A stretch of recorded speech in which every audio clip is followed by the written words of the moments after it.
আমরা এমন একটা দেশে বসবাস করি যেখানে ক্লাস 2তে পড়া একটা মেয়েও ধর্ষণ পরবর্তী হত্যার শিকার হয়। আমরা এমন একটা দেশে বসবাস করি যেখানে 24 ঘন্টায় 3টা ধর্ষণ হওয়ার পরও না প্রশাসনের কোনো মাথা ব্যথা আছে, না স্বরাষ্ট্র মন্ত্রণালয়ের কোনো মাথা ব্যথা আছে, না কারোর কোনো মাথা ব্যথা আছে। কারণ মাথা ব্যথা থাকবে কী করে? তাদের মেয়েদের তো আর কোনো সময় ধর্ষণ হয় না, তাদের মেয়েরা তো আর কোনো সময় হত্যার শিকার হয় না।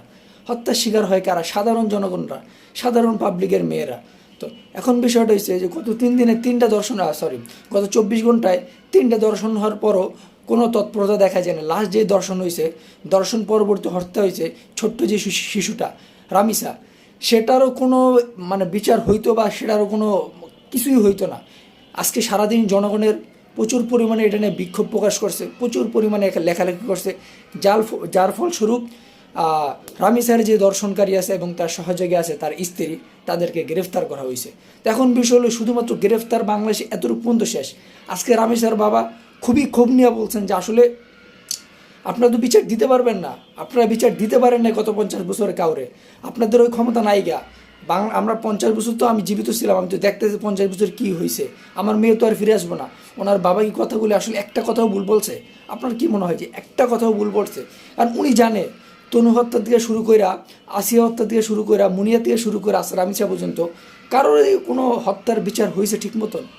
এই যে গ্রেফতার করা হয়েছে, গ্রেফতার পরবর্তী সময় কী হইব? যে ওই 2 দিন আগে যে চোররে ধরছে, ওই চোররে জামিন হওয়ার আগে হ্যাঁ জামিন হয়ে যাবে, হ্যাঁ রাস্তায় আবার ঘুরবো। আর যদি মামু খালু থাকে তো মাশাল্লাহ, আর কথাই নাই গা। এখন বিষয় হলো বাংলাদেশে কি এত দর্শন, এত খুন কী জন্য হয়? আমাদের রিজনটা বুঝতে হইব। বাংলাদেশে এত হত্যা, এত গুম, এত খুনের পিছনের রিজনটা হইল যে বাংলাদেশে যে বিচার কাঠামো, এই বিচার কাঠামোটা ঠিক নেই। আর বিচার কাঠামো ঠিক নাই, এর কারণে এত পরিমাণে গুম খুম হত্যার কারণ বাইরে যাওয়ার আরেকটা কারণ হচ্ছে যে যারা অপরাধী বা যারা এগুলো করে তারা আসলে এটা জানে, যে খুব ভালো মতন জানে যে আসলে কোনো বিচার হবে না।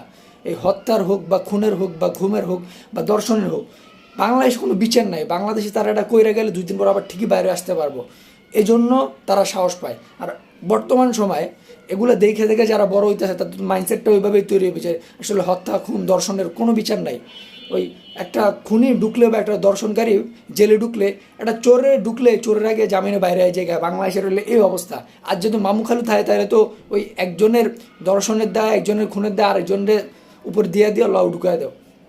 এসব বাংলাদেশের অবস্থা। বাংলাদেশ সব ওয়ার্ল্ডে সবচেয়ে বেশি দর্শন কম হয় কোন জায়গায় আপনারা জানেন? আফগানিস্তানে। আফগানিস্তানে কেন কম হয়?